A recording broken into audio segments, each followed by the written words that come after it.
Hello guys 12:13 అంటే 12:13 ఏఎంకి Dubai media house అనేది media office అనేది ఒక అప్డేట్ అనేది ఇవ్వడం జరిగింది. దాంట్లో ఏందంటే అక్కడ అథారిటీస్ చెప్తున్న దాని ప్రకారం అక్కడ చాలా సౌండ్ అనేది వినిపించడం జరిగింది.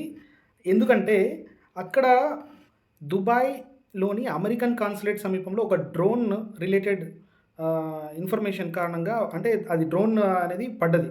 డ్రోన్ పడడం వల్ల బాగా అగ్నిశిఖలలో ఇది కావడం జరిగింది. తర్వాత ఈ అగ్ని అనేది తొందరగా అందరూ సిబ్బంది అనేది తొందరగా స్పందించి వెంటనే ఆహ్, అదుపులోకి తీసుకురావడం కూడా జరిగింది. ఎవరు అక్కడ గాయపడలేదు. అక్కడ అంత పరిస్థితి అంతా అదుపులోనే ఉంది. ఎందుకంటే చాలామంది దుబాయ్‌లో ఉంటారు. మన తెలుగు రాష్ట్రాల నుంచి ముఖ్యంగా తెలంగాణ నుంచి కూడా దుబాయ్‌లో చాలామంది ఉంటారు. కాబట్టి ఈ అప్డేట్ అనేది తొందరగా ఇస్తున్నా. సో, ఈ సంఘటన మధ్యప్రాచ్యంలో ఉన్న అంటే మిడిల్ ఈస్ట్‌లో ఉన్న తీవ్రతల వల్ల ఈ అమెరికాకు ఎక్కడైతే కాన్సులేట్స్ ఉన్నాయో, అమెరికా ఆఫీసెస్ గానీ, ఎయిర్ బేస్‌లు గానీ ఎక్కడెక్కడ ఉన్నాయో అవన్నీ చూసుకొని వీళ్ళేస్తున్నారనమాట.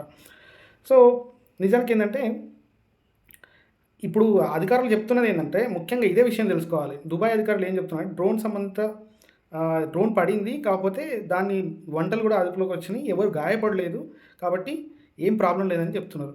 కాబట్టి దుబాయ్‌లో ఉన్నవాళ్ళు మన వాళ్ళు ఎవరైనా ఉంటే మీ బంధువులు ఎవరైనా ఉంటే ఖచ్చితంగా వాళ్ళతో మాట్లాడండి. అండ్ సేఫ్‌గా ఉండమని చెప్పండి. సేఫ్టీ అనేది చాలా ముఖ్యం. ఎక్కడికెళ్ళినా మనం సంపాదన కోసం వెళ్తున్నాం. కాకపోతే సేఫ్టీ అనేది మర్చిపోతున్నాం. కాబట్టి ప్లీజ్ కైండ్లీ అందరికీ చెప్పండి.